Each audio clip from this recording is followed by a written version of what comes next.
peristiwa ijazah palsu asli ini kan bolanya ada di Pak Jokowi. Ya, oke ya. Bos, kita kalau di YouTube, Bos, pakai isu jasa Jokowi, barang ini bagus, Bos. Ya. Algoritma digitalnya, Anda 90.000 soal jasa Jokowi. Iya, podcast terbaru, Pak. Ada 90.000 jasa Jokowi, coba. Iya, bikin buku, bikin apa, juga jasa Jokowi. Nah, anak-anaknya kan banyak tuh. Salah satunya Mas Gibran, kan gitu. Gibran tanpa Jokowi kan orang bertanya, Gibran tuh siapa kan gitu. Mata uang dari seorang politisi ya mau nggak mau hanya satu, reputasi ya. Dan konsistensi. Dan Noel memang nggak dapat itu. Ini kalau saya setil, memang saya agak gedek juga ya karena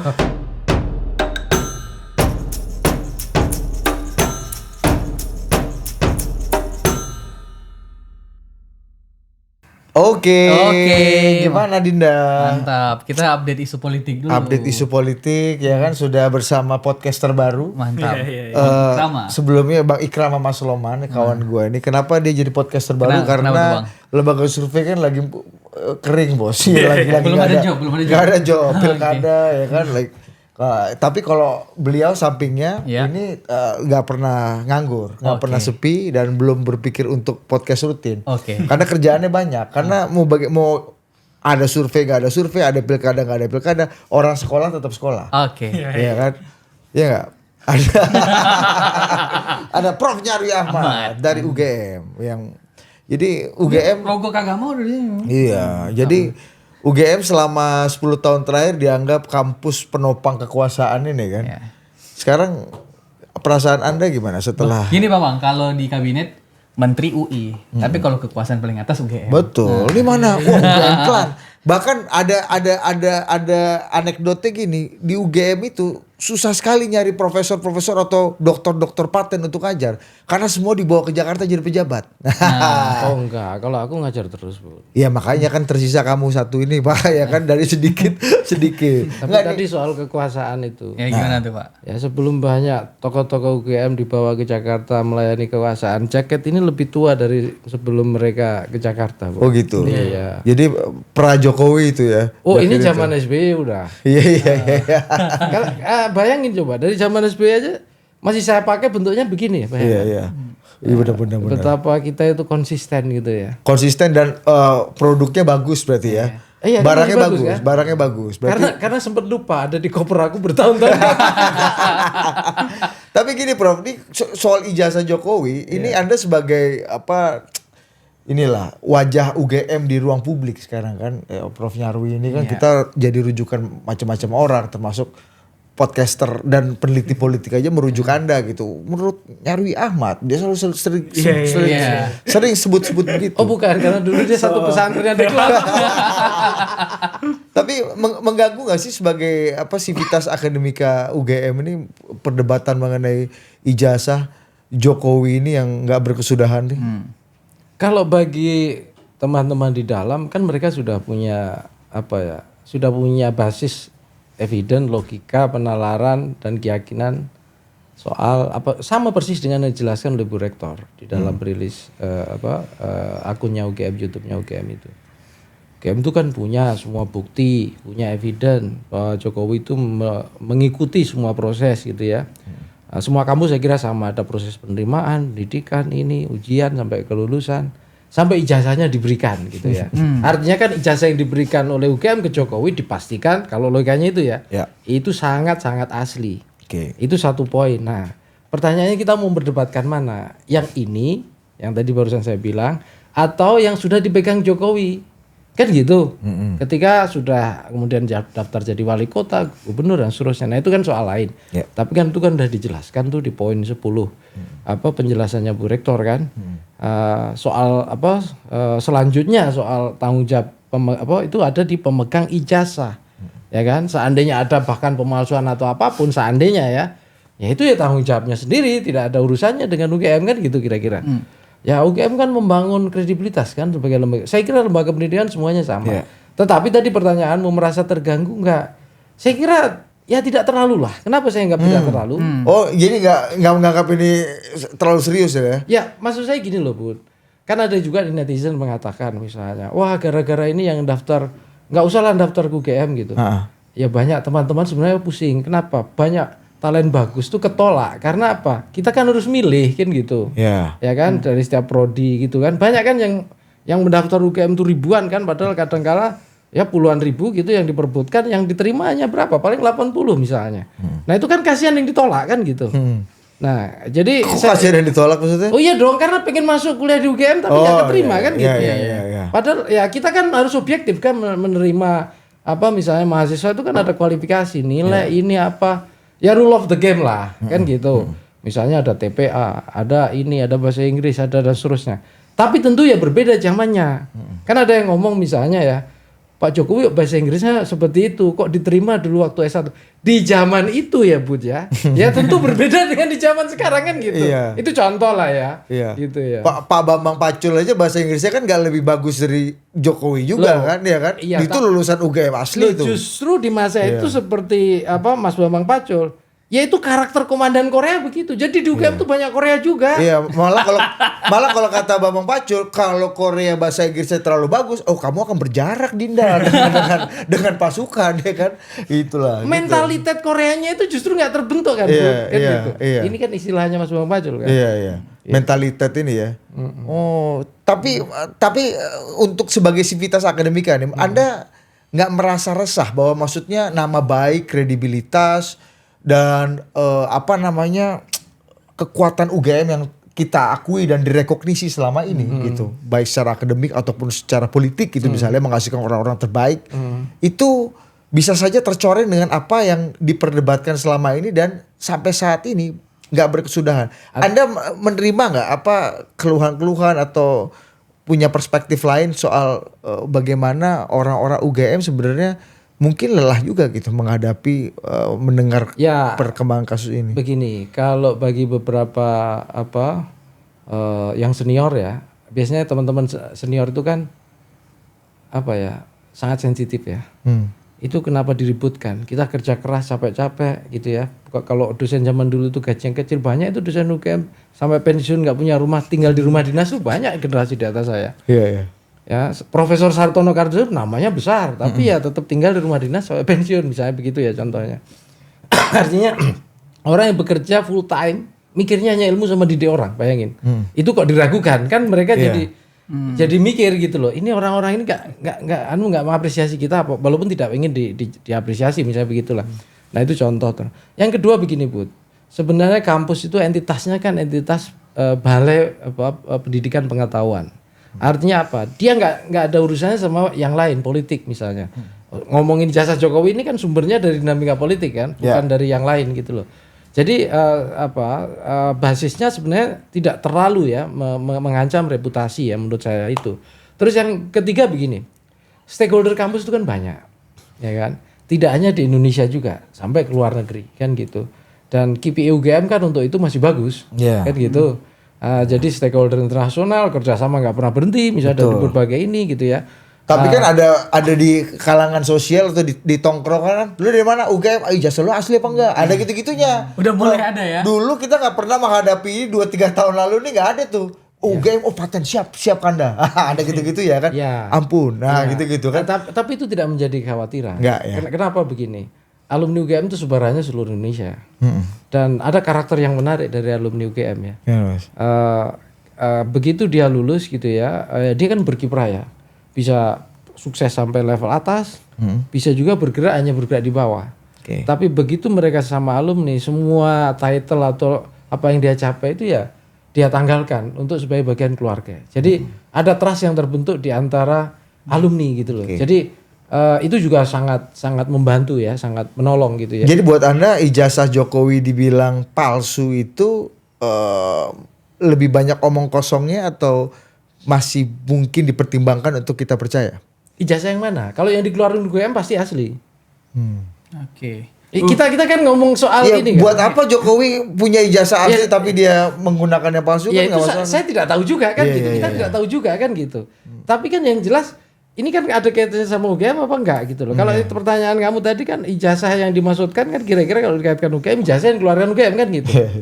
Kalau itu ya dijamin kalau Bu Rektor mengatakan punya semua bukti yang ini berarti ya sangat-sangat asli, bukan hanya asli. Sangat-sangat.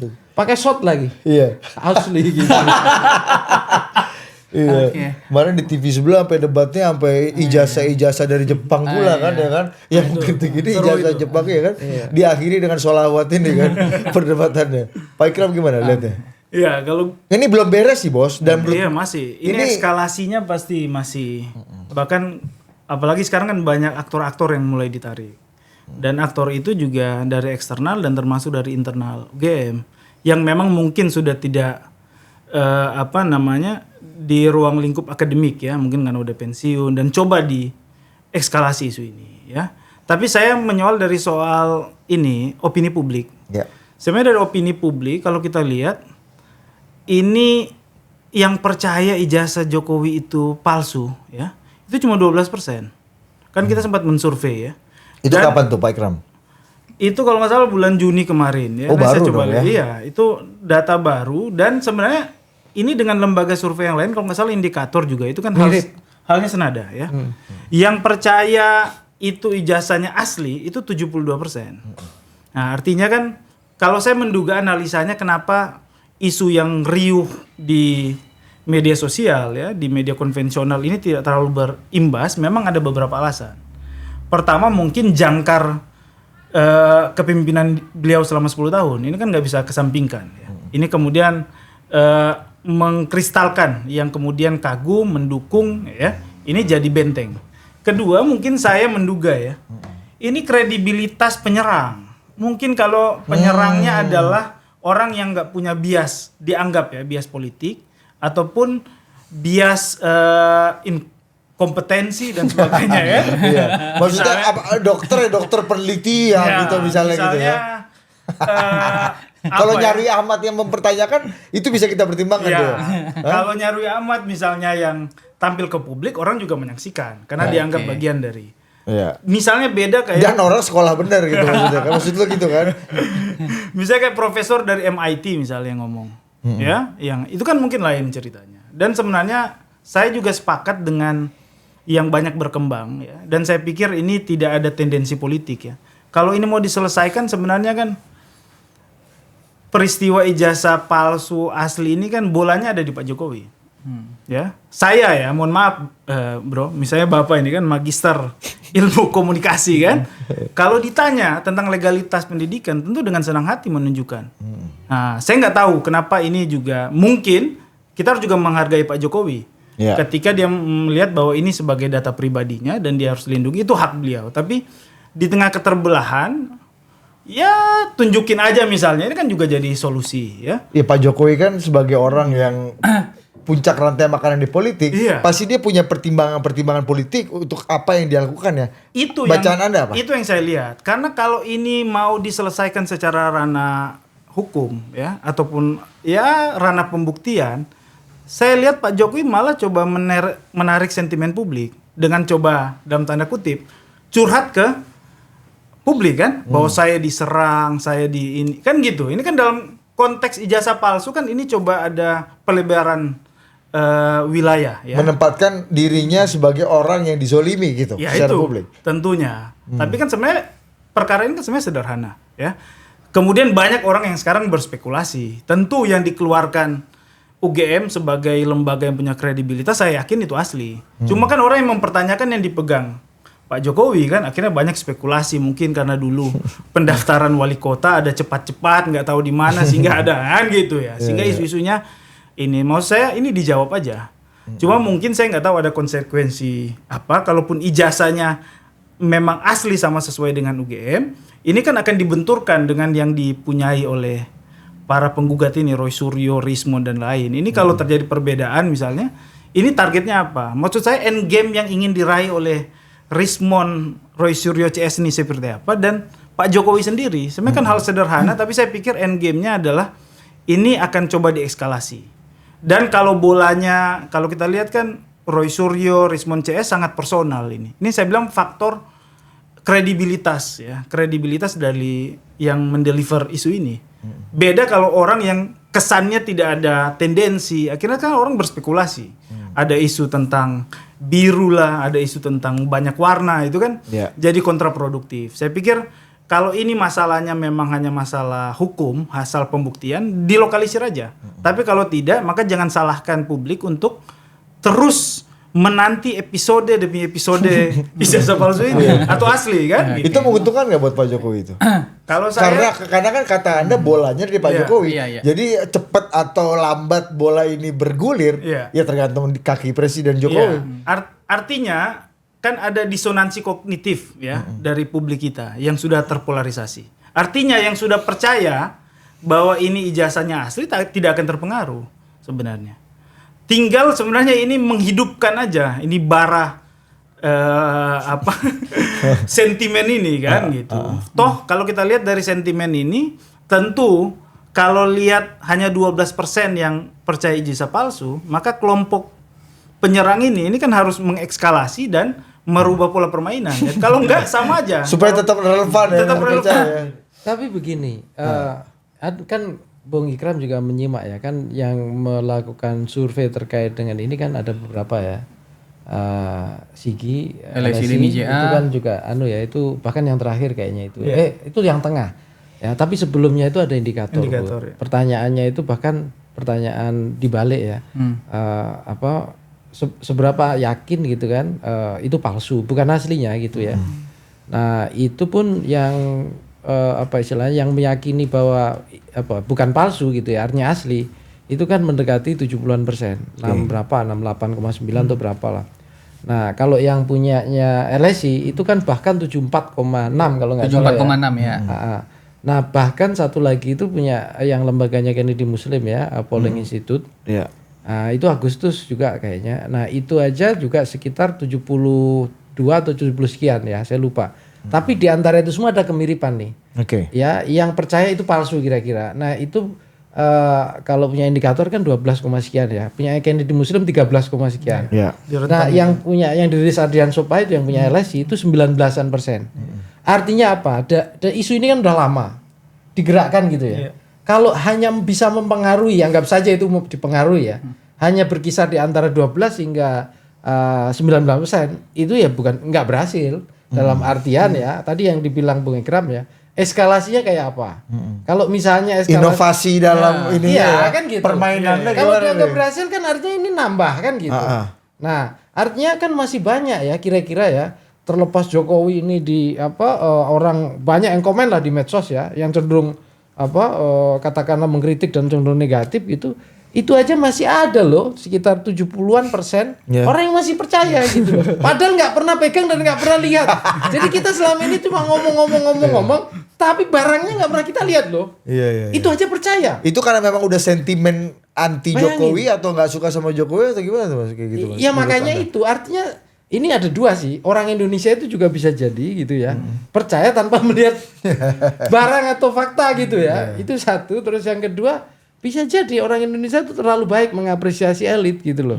Artinya kurang kritis bisa jadi gitu ya. Bahasa agamanya husnudon gitu ya. Pokoknya baiklah, elit ini kan jadi elit nggak sembarangan. Makanya dalam sejarah kita approval rating kan relatif tinggi terus kan karena tinggi. Orang baik hati dalam memberikan penilaian. Di semua negara demokrasi Presiden Amerika dapat 60 approval rating itu kerja keras mati-matian. Ya kan? Kalau di Indonesia mendekati 90. Makanya kan Budi kan pernah guyon kan. Ya kita itu deket-deket Kim Jong Un kan. Jadi approval ratingnya bisa mendekati. Semakin 100% kan udah kayak Kim Jong Un kan gitu. Makanya justru bahaya kan gitu. Prof, gue juga mau tanya nih Prof. Kan kalau tadi Prof bilang yang percaya itu tinggi 74,6% kira-kira kan. Yang tidak percaya itu 12, sekian gitu kan. Ini kan Rosuryo dan kawan-kawan harusnya juga menyadari bahwa apa yang mereka suarakan terus-menerus tentang ijazah palsu dalam tanda kutip nggak berhasil. Karena ternyata yang nggak percaya 12%. Setelah lihat itu kayaknya tendensi terhadap isu ini nggak berhenti, kayaknya lanjut terus gitu. Harusnya ya udahlah, orang nggak percaya, mayoritas nggak percaya, aku inilah bendera putih dulu lah. Nah, bendera putih. Sedangkan kan dalam proses dipelaporin dia. Dalam perspektifnya Prof Nyarwi, kenapa orang ini terus ya? PD terus menekan, padahal survei bilang orang nggak percaya. 12% tuh kalau 12% tuh kalau partai lebih gede dari suara PSI itu, Bang. Atau lebih gede dari suara PKS ya kan? Iya. Bukan, besar kecil ini relatif ya. Politik ya. Tadi Budi udah ngomong. KBBI lebih dari 1 juga banyak. Iya, enggak maksud saya. Kita ngomong 12-an sampai 19% ya untuk opini publik, untuk space itu memang kecil dibandingkan sisanya. Tapi segmented untuk cleavage politik. Nah, political cleavage ya artinya sekelompok gitu ya masyarakat yang memang betul-betul kira-kira ya tidak suka ke Jokowi bahkan atau mungkin itu besar, 19 itu besar. Partai kita pemenang berapa sih dalam Pilpres gitu, parlemen? Ya paling tinggi paling kan 20-an sekian kan paling tinggi ya 20 pernah ya itu 23 atau berapa ya PDI juga Golkar juga nggak pernah nyampe angka itu gitu. Itu kalau partai gitu. Tapi kan kalau kita ngomong tokoh juga gitu ya. Orang-orang misalnya kalau dalam awal-awal capres gitu ya Ikram, itu kan rata-rata statnya juga angka-angka kecil. Iya. Gitu ya. Artinya gini loh. 12 19 ini juga modal, jangan dilihat itu angka kecil juga gitu loh. Artinya ada space nih gitu ya orang-orang yang bener-bener gitu ya. Enggak percaya nih. Kayak dia mau potong sedikit. Kesaksian waktu itu pernah aku bikin forum berdebat antara Mr. Q dengan Ustadz Hidayat Nur Wahid PKS. Wah, soal Jokowi 3 periode. Berdebat kan ini konstitusional apa, sementara Mr. Q di surveinya 30 orang 30% masih percaya dan yakin dan mau Jokowi untuk 3 periode. Ujung-ujungnya perdebatannya gini, Ustadz, ini 30% yang pengen Jokowi lanjut lagi 3 periode lebih banyak daripada suara PKS kan. Iya. Itu kan modal. Iya, modal itu gitu loh. Konteksnya itu. Tetapi tadi Bung Ikram udah nyinggung ya. Beberapa ini kan ada kaitannya dengan histori personal ya. Misalnya Mas Roy kan pernah juga kan merasa ya katakanlah bukan dianiaya, dizolimi gitu ya.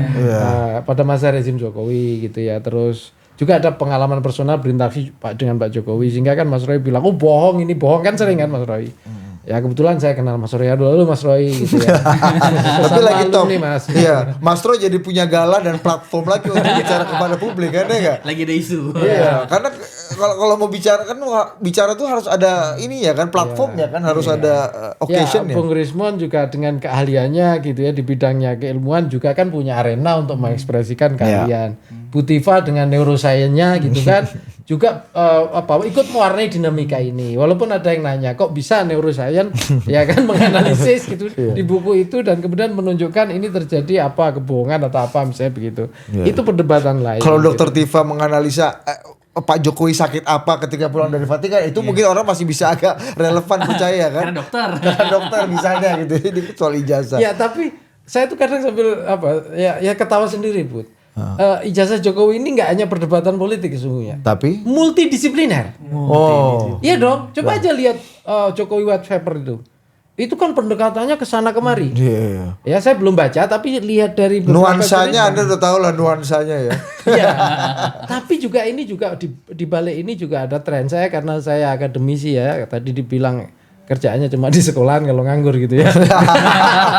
Jadi begini, selama katakanlah 10-15 tahun terakhir itu ada tren multidisiplin.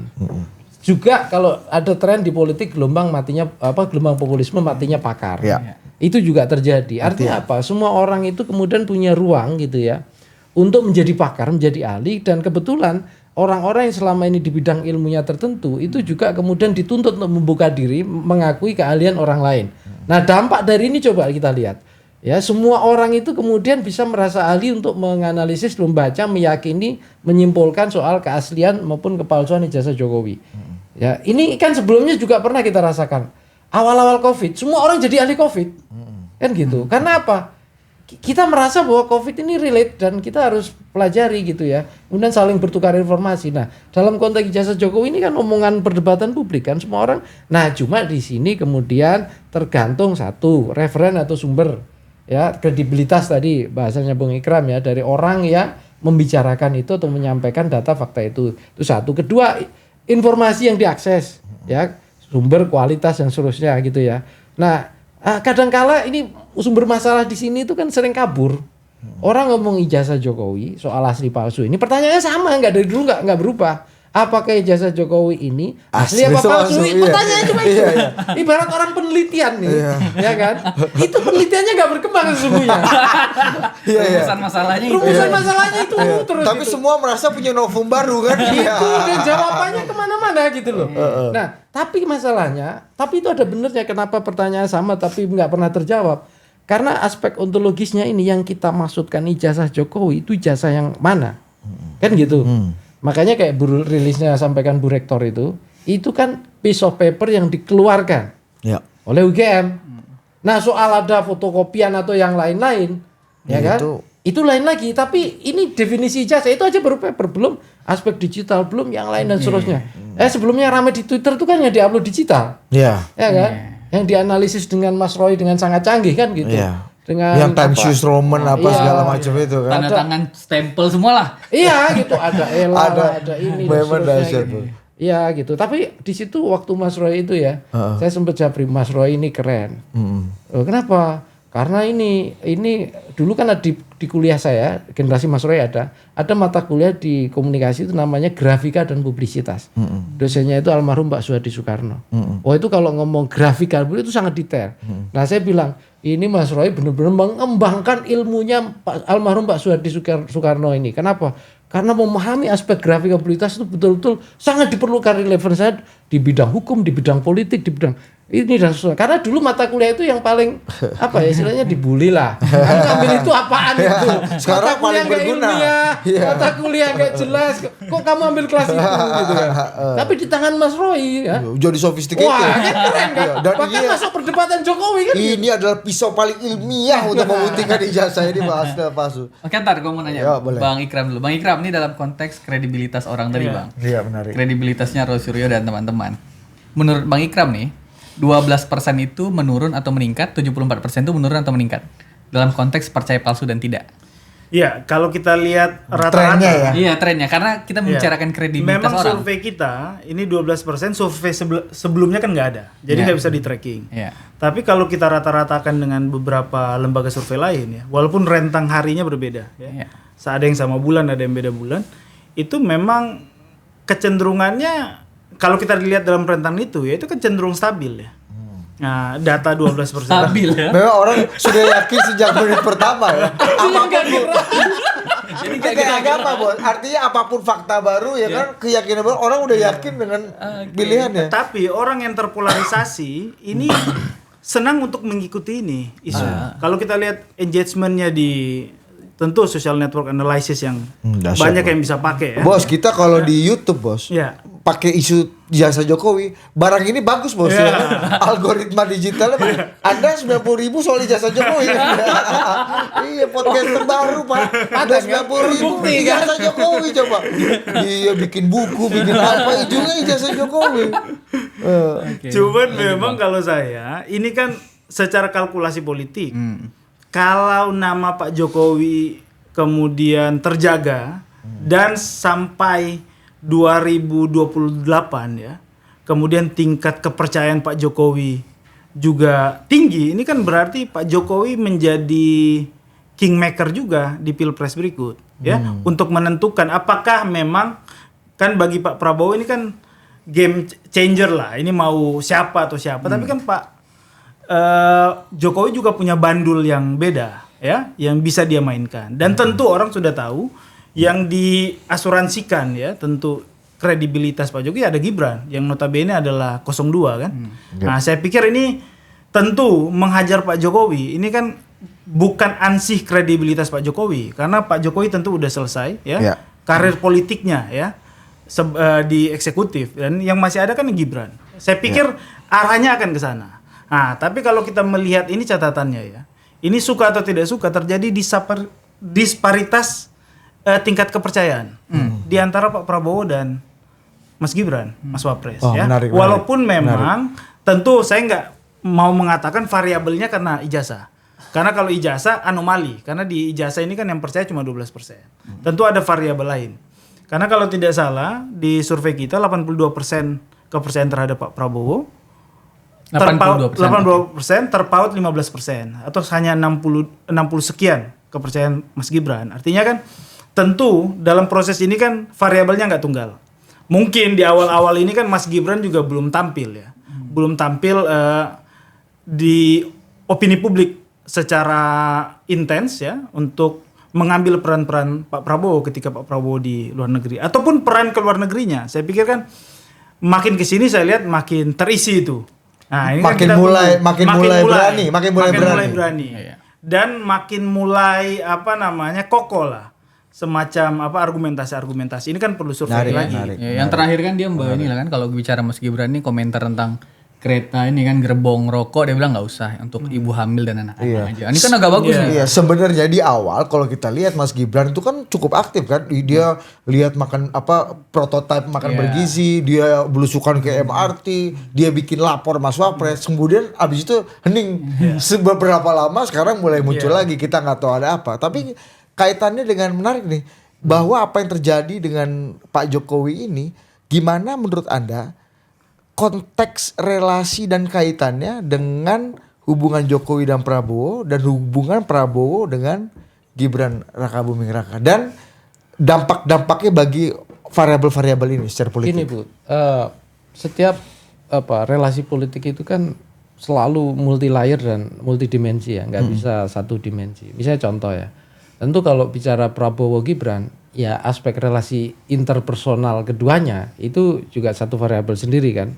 Sejauh mana gitu ya trust terbentuk, chemistry terbentuk ya kan. Itu saya kira juga variabel sendiri ya. Dinamika keduanya itu nggak bisa dielakkan, itu satu. Kedua, di banyak studi itu banyak ya, di kajian-kajian kepresidenan di Amerika gitu ya. Semua presiden dan wapres itu punya inner circle. Dan inner circle ini bisa berubah juga, siapa yang di awal menjadi dekat kemudian menjauh, bahkan siapa yang dari awalnya jauh kemudian mendekat. Ya, di masing-masing ini terjadi.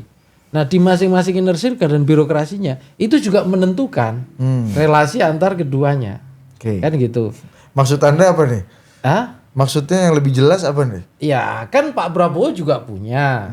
Anak-anaknya Pak Prabowo juga banyak. Orang-orang profesional, koalisi juga loyalitas Pak Prabowo banyak. Mas Gibran juga punya. Kira-kira kan gitu. Dan ini juga punya peran kan masing-masing kan gitu. Nah itu mengorkestrasi komunikasi dan pola kerja itu menentukan juga soal kedekatan gitu ya. Itu level 2. Nah level 3 opini publik. Ya tadi yang dibilang Bung Ikram ya itu juga saya kira menjadi pertimbangan juga bagi Pak Prabowo kan gitu. Pak Prabowo selalu mengatakan misalnya hidup Jokowi, saya akan meneruskan Jokowi gitu ya. Ya tapi kan dalam banyak kebijakan yang dulunya gitu diperkarakan di masa Jokowi ya Tom Lembong, Mas Hasto dikasih abolisi amnesti ya kan gitu loh. Kok Pak Prabowo ini kok konsisten ikut Pak Jokowi gitu, yang kata orang yang kritis kan sen kanan belok kiri gitu ya. Nah kira-kira kan gitu, artinya apa yang diomongkan betul dia konsisten ini ya, tapi kok kebijakannya beda nih. Cita rasanya beda dalam mengelola pemerintahan kan gitu. Ini contoh ya. Belum tadi ini terkait isu ijazah ini. Kan gitu. Saya kira juga dinamika ini semua itu semacam juga proksi juga. Karena dimanapun dalam negara demokrasi ya, sosok politik top leader, presiden wakil presiden itu legitimasinya tidak hanya dari parlemen, tidak hanya dari koalisi, tapi dari opini publik. Nah opini publik itu bisa terkait kebijakannya, ya, misalnya sejauh mana kebijakan yang didukung dan seterusnya, disupport, dan juga apa aspek personality. Nah terkait kasus Pak Jokowi isu-isu ini kan menyangkut kredibilitas dan personality. Gimana menurut Anda? Apakah ini menggerogoti credibility dari presiden sendiri atau justru malah memperkuat presiden? Dan bagaimana dengan konteksnya dengan Gibran? Apakah baik berkah ataupun penggerogotan credibility itu yang sekarang Pak Jokowi alami itu akan tumpah langsung ke Mas Gibran? Sekarang gini, Gibran sebagai brand politik, kalau kita ngomong political branding ya, itu kan gak lepas dari brand Jokowi. Artinya ada corporate brand nih, ada product brand kan gitu, ya kan? Anggap saja bahwa corporate brand ini kan Pak Jokowi kan gitu, karena apa? Ini keluarga Jokowi, dinasti Jokowi kan gitu. Nah anak-anaknya kan banyak tuh, salah satunya Mas Gibran kan gitu. Gibran tanpa Jokowi kan orang bertanya Gibran itu siapa kan gitu. Tapi begitu Gibran anaknya Pak Jokowi, oh ini anaknya Pak Presiden kan gitu. Dan itu kan kita simak dari Pilkada Solo ya sampai ke Pilpres kemarin kan gitu. Nah itu satu poin tersendiri kan gitu. Nah tapi di sisi lain gitu ya, keberadaan kredibilitas dan branding Jokowi ini kan nggak berdiri ruang hampa ya. Ada situasi politik ya ketika Pak Jokowi udah tidak ada kekuasaan gitu ya, walaupun Mas Gibran kemudian jadi wapres, tapi kan di Indonesia selalu yang dilihat top leader ada Pak Prabowo kan gitu. Belum lagi kalau kita lihat histori anatominya, kita bongkar ke belakang, dulu kan banyak juga ya hater-hater Pak Jokowi gitu kan yang ada di Pak Prabowo kan gitu. yang juga selalu mengingat-ingat bagaimana Pak Prabowo diledekin di masa kampanye. Iya, kan bahkan gitu. Pak Jokowi itu hater itu sendiri kan. Iya. Pak Prabowo itu haternya Pak Jokowi itu sendiri dalam konteks meskipun Pak Prabowo, persaingan pemilu ya. Meskipun Pak Prabowo selalu mengatakan, ya pemilu. Kalau kita sedang kritik, debat keras-keras. Setelah itu selesai berangkulan. Tapi kan kadang-kala gitu ya, orang selalu mengatakan, ini bisa dimaafkan tapi nggak bisa dilupakan. Sering gitu kan, gitu loh. Nah, ditandai.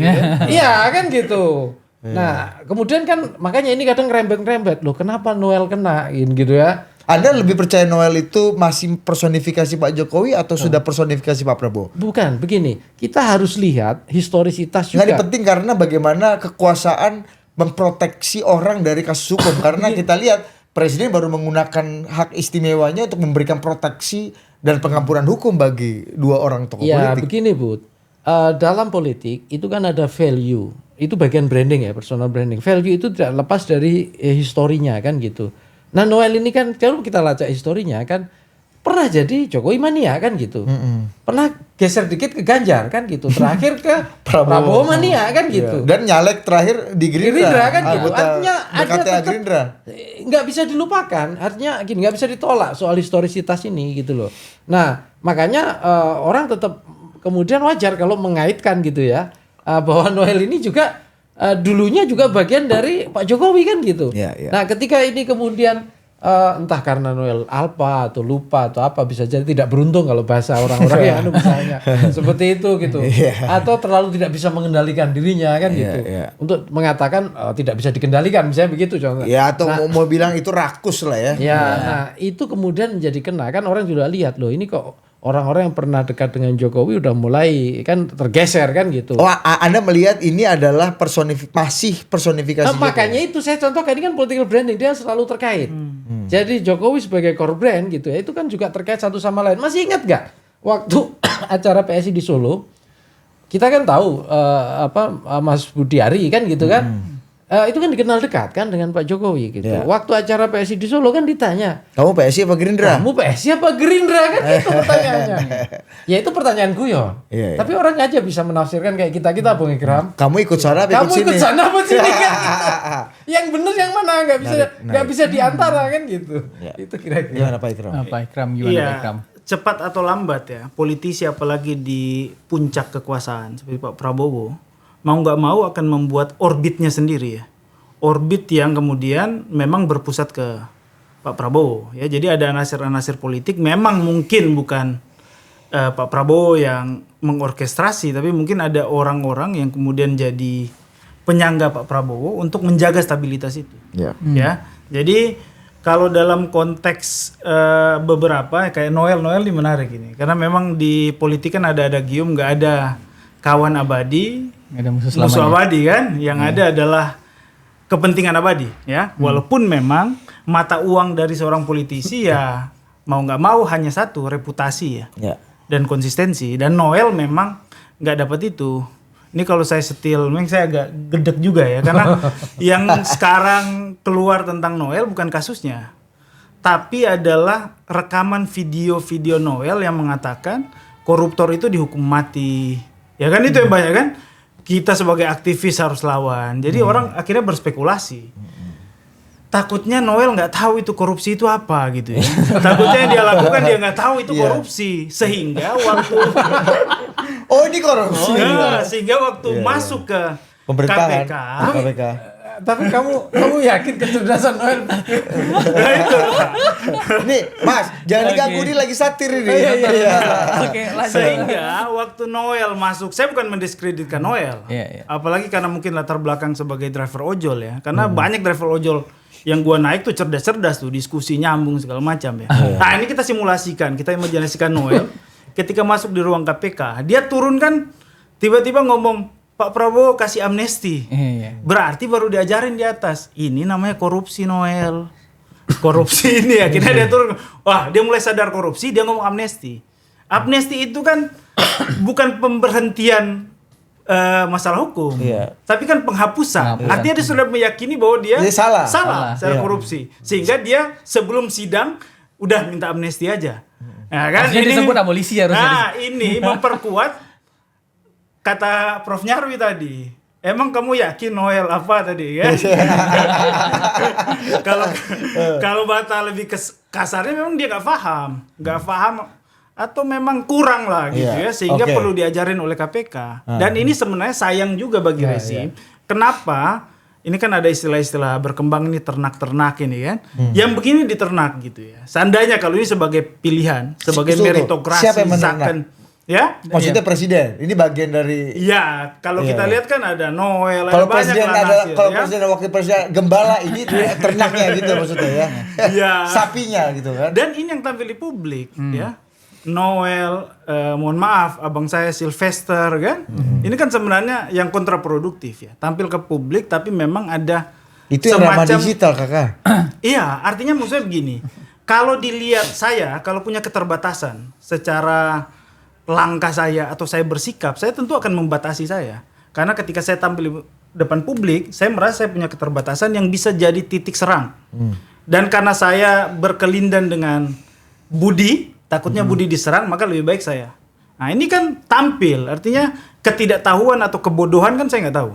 Tapi kan dengan minta amnesti, artinya kan, aduh salah ini korupsi ternyata kata KPK kan. Itu mengakui juga. Mengakui secara langsung, aduh saya korupsi, tapi minta maaf lah sekarang. Bro, tapi Anda percaya bahwa Noel masih menjadi personifikasi wajah Jokowi sehingga orang bisa mengasumsikan bahwa kekuasaan tidak lagi memproteksi atau mencoba ya satu memereteli kejokowian, kedua tidak memproteksi aset-asetnya Jokowi. Gimana?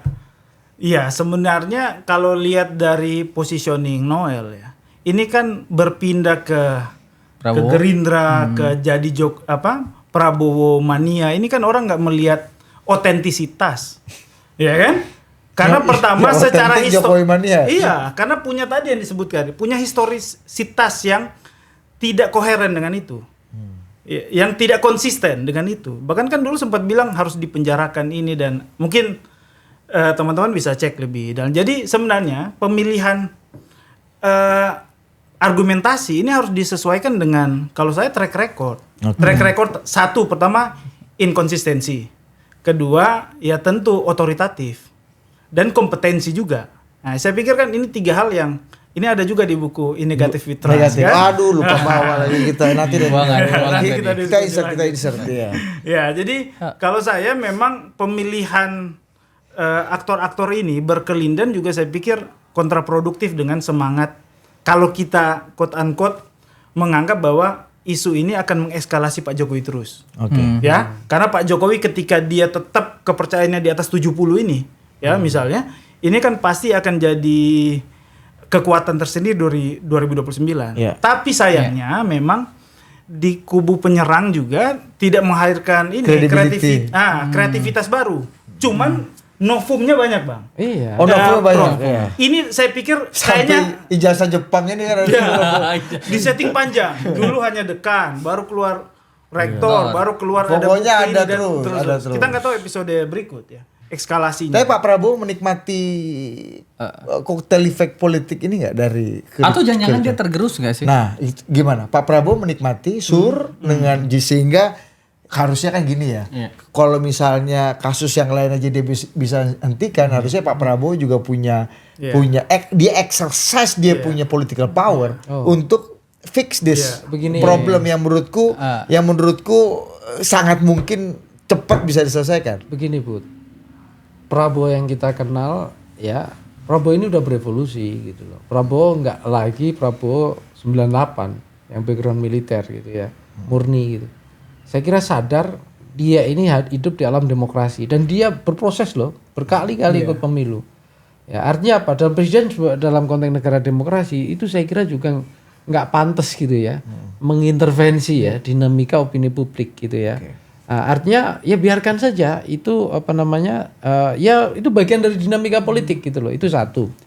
Terus yang kedua gitu ya, tentu entah atas nama latar belakang apapun, mungkin karena ada kaitannya personal gitu ya, merasa pernah dirugikan dengan Pak Jokowi atau apapun bahasanya gitu ya.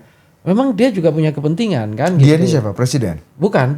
Misalnya Mas Roy kan pernah cerita dulu dan seterusnya itu ya. Makanya Mas Roy kan semangatnya juga bagus gitu loh. Maksudnya intent gitu di sana. Nah konteksnya pertanyaanku presiden secara politik Nggak, sebentar banyak. nanti sampai sana. Ya. Oke. Ya, sehingga apa? Kalau bagi teman-teman yang hobinya membahas dan mengulik-ngulik ya istilahnya terkait keaslian ijazah Jokowi, maka saya percaya novumnya bukan hanya sekarang kan kamu lihat banyak ya nambah terus. Nanti bisa nambah gitu loh, bukan berkurang. Udah nambah Mas. Iya.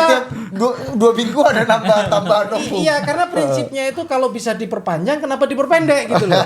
Ya kan, kalau bisa dibikin lama kenapa dibikin cepat kan gitu. Iya. Terus? Iya kan gitu. Artinya apa? Ini juga akan menjadi isu yang menurut saya ya itu akan terus bergulir karena teman-teman ini kan ya kelihatan semangat ya dan sebenarnya ini kan juga mengundang banyak perdebatan ya di kalangan berbagai ya bisa orang-orang awam sampai kelas menengah sampai menengah atas bahkan di kalangan misalnya orang yang mengkaji di bidang ilmu tertentu misalnya ya itu kayak tadi apakah Nurul Sayan itu bisa nggak sih masuk dalam perdebatkan keaslian ijazah Jokowi misalnya begitu itu kan pertanyaan ilmiah sungguhnya. Nah yang ketiga gini juga Bud langsung tidak langsung ini menurut opini saya ya terlepas saya juga tidak percaya bahwa Pak Prabowo punya tangan mengorkestrasikan ini, tapi langsung tidak langsung gitu ya. Sesungguhnya juga Presiden Prabowo dan pemerintahan ya Prabowo Gibran hari ini juga ibaratnya sedikit diringankan. Kenapa diringankan? Bahasa saya gini, publik itu hari orang Jogja ini susah kok. Bahasa sedikit diringankan itu apa? Ya publik ini hari ini ya kalau kita baca-baca data ekonomi, data sosial dan lain-lain ya, pertumbuhan berat. Ya, BPS mengeluarkan angka tinggi 5,2, proyeksi 5,4. Tapi masyarakat merasa tekanan luar biasa. Ya, sektor informal dan seterusnya juga merasa. Jumhur ekonom merasa tidak 5,1. Iya, kira-kira gitu. Kan? Ya kan apa yang diceritakan itu kok beda dengan yang dirasakan, kira-kira gitu. Jadi, nah, dengan adanya ini kan menghibur juga, Bu. Ya kan? Iya ya. Karena kalau edisi panjang nih orang lupa sama iya kan menghibur kan gitu. Betul Mas. Karena ya kalau lihat talk show TV Mas ya, hampir setiap hari Bel. Itu kalau lu mau rating bagus, lu mau itu isinya debat antara Roy Suryo sama Projo misalnya atau apa. Soal ini gitu kan banyak ada gium kan yang sering kita dengar. Penguasa yang baik itu kan kalau bisa ngasih dua. Satu sirkus, dua roti. Oke lah ini rotinya belum dapat tapi sirkusnya kan udah bisa kita nikmati kan gitu. Cerita yang lain yang ibaratnya menarik untuk dan sekaligus mungkin ada juga yang terhibur kan gitu. Artinya begini, saya kira Pak Prabowo juga makin dalam konteks ini yang ketiga ya. Dengan adanya kondisi ini istilahnya tidak terlalu terdistraksi dan punya banyak waktu. Ya untuk secara reflektif, secara precise merumuskan di tengah waktu masa yang menurut saya target tinggi tapi masa kepresidenan ini kan pendek sungguhnya. Nah, ini apa saja terobosan? Banyak loh yang misalnya mulai Danantara itu yang dari atas ya dikonsolidasikan. BUMN yang menurut dia hitungannya mestinya untungnya nggak segini dong. Kan gitu. Gebrakan Tantium dihapus misalnya begitu. Ya, kemudian ke bawah lewat Koperasi Merah Putih. Bukannya justru liability, banyak program-program bagus jadi ketutup. Itu gua mau tanya Prof. Gimana kan ijazah Jokowi anggap tadi sirkus gitu untuk pemerintahan Pak Prabowo. Dimakan orang. Ini kan ngomongin jadi Pak Jokowi terus. Program-program kayak sekolah rakyat, MBG, koperasi kan jadi Oke, itu saya jawab gini. Kan yang dibutuhkan masyarakat Indonesia ya. Oke, ini kan cerita tentang Jokowi bolehlah bergulir. Tapi someday presidennya kan tetap Prabowo. Orang kalau ini seandainya kita ada keberhasilan, Pak Prabowo berhasil, saya yakin masyarakat mengapresiasi. Kalau hari-hari ini kan susah diceritakan keberhasilan. Makanya Pak Prabowo kan juga sering bilang, kasihlah waktu, kira-kira kan gitu. Orang sedang kerja kok. Ya kan gitu. Jangan nunggu orang nanam pohon gitu. Ya, besok hari ini kita tanam sirsak atau apa, besok berbuah kan nggak mungkin. Ya kan? Ini butuh dirawat, di ini. Jadi selama gua nanam nonton sirkus dulu. Ya, aku kasih tontonan kau layar tajam supaya aku bisa kerja dengan baik gitu. Iya kan gitu. Lu ada perspektif enggak? Oke. Jadi kenikmatannya di situ ya. Menikmati bukan menikmati Pak Jokowi yang terzolimi, Pak Jokowi yang diinjak-injak, Pak Jokowi yang dihujat orang, tapi menikmati Pak Prabowo itu ada di koin gitu ya. Sebentar sebelum ke Ikra, Pak Prabowo kan pernah bilang kalau jadi pemimpin itu ada banyak syarat. Salah satunya apa? Termasuk bersedia untuk bahkan dihina, caci maki. Pernah kan di pidato kalau nggak salah di PSI atau di acara apa itu ya? Saya lupa. Itu dia mengatakan itu. Artinya resiko siapapun kalau udah jadi pemimpin, tuntutan rakyat kan tinggi.